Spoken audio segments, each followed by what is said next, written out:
Mainline games are holding their own franchises hostage. The best game in a lot of major franchises isn't the one with the number after it. It's the one they call a spin-off, and for some reason, nobody wants to talk about that. Let's start with Sonic. Sonic's mainline games had a rough stretch. That's not a controversial thing to say at this point. It's just kind of accepted. For every game that gets it right, there are two that don't. The series has been chasing its own identity for years. Then, Sonic Racing CrossWorlds came out in 2025, and quietly without much debate, it became one of the most confident things the Sonic brand has put out in a long time. The core mechanic alone tells you everything. Mid-race, a travel ring opens up and transports every player to a completely different track with different rules. That's more creativity in a single game mechanic than most Sonic platformers have managed in an entire release, and the game actually feels good to play from start to finish. It didn't save the franchise, but it did something more interesting. It showed that the franchise is actually capable of when the pressure of being a mainline sequel is taken off the table, and that idea is even more interesting when you look at what happened with Persona. Persona 5 is one of the most beloved JRPGs ever made. Long,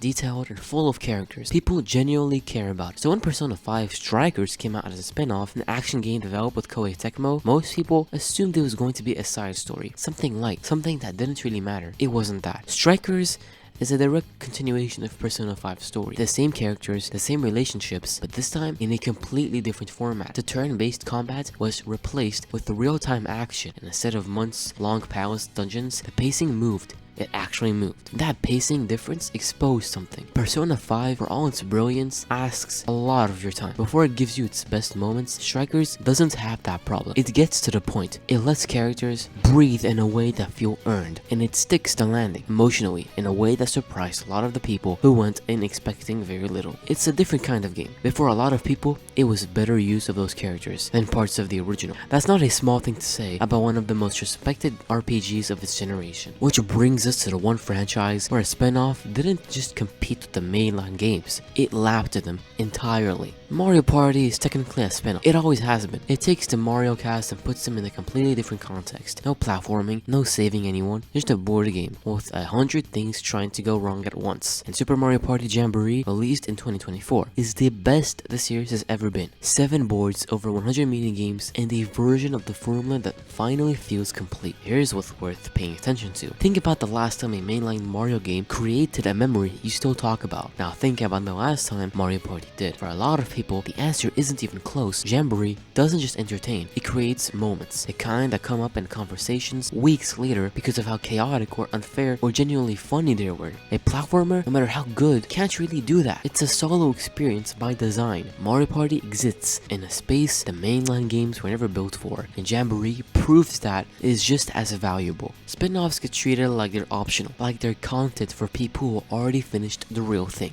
But what these 3 games have in common is that they succeeded specifically because they weren't carrying the weight of being the main event. That freedom is what allowed them to take risks, move faster, and in some cases understand their own franchises better than the games that came before them. The best version of a franchise isn't always the one that gets the most attention. Sometimes it's the one that had nothing to lose. When a mainline game releases, it comes with everything already attached.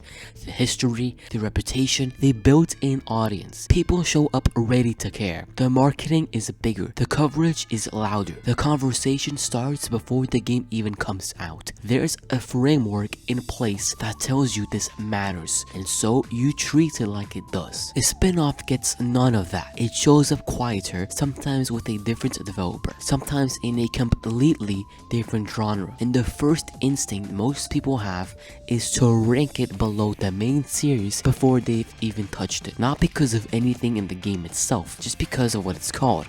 Just because it didn't get the number after the title. That's the bias, and it's costing people some of the best experiences their favorite franchises have to offer. Think about what a spin-off is actually free to do that a mainline game isn't. A mainline sequel has obligations. It has to honor what came before it. It has to meet the expectations that were set years ago by the games people grew up with. It has to be recognizable. That's not a creative starting point. That's a set of walls, and the bigger the franchise, the higher those walls get. A spin-off doesn't carry that weight. The developers can approach the material differently. They can change the genre, change the tone, change the structure entirely. And because the stakes feel lower, because nobody's holding it to the same standard, there's room to actually take a risk. Room to try something that the mainline series would never greenlight because it's too far from what people expect. And when that risk lands, what you get isn't just a good game. What you get is a version of that franchise that the main series was never going to give you. A side of it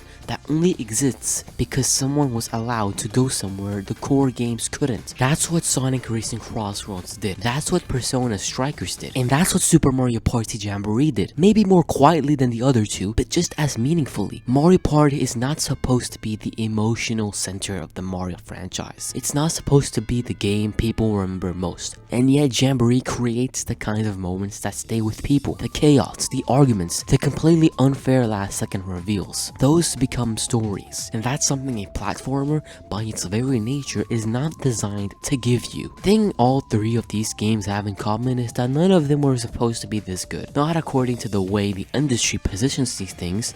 They were spin-offs. They were secondary. They were optional. But optional is just another word for underestimated. And underestimated in gaming is often where the most interesting things happen. The next time a spin-off releases in a franchise you care about, don't skip it because it doesn't have the right name on the box. That game might be the one that actually surprises you. And at this point, based on everything we've seen, that shouldn't surprise anyone anymore.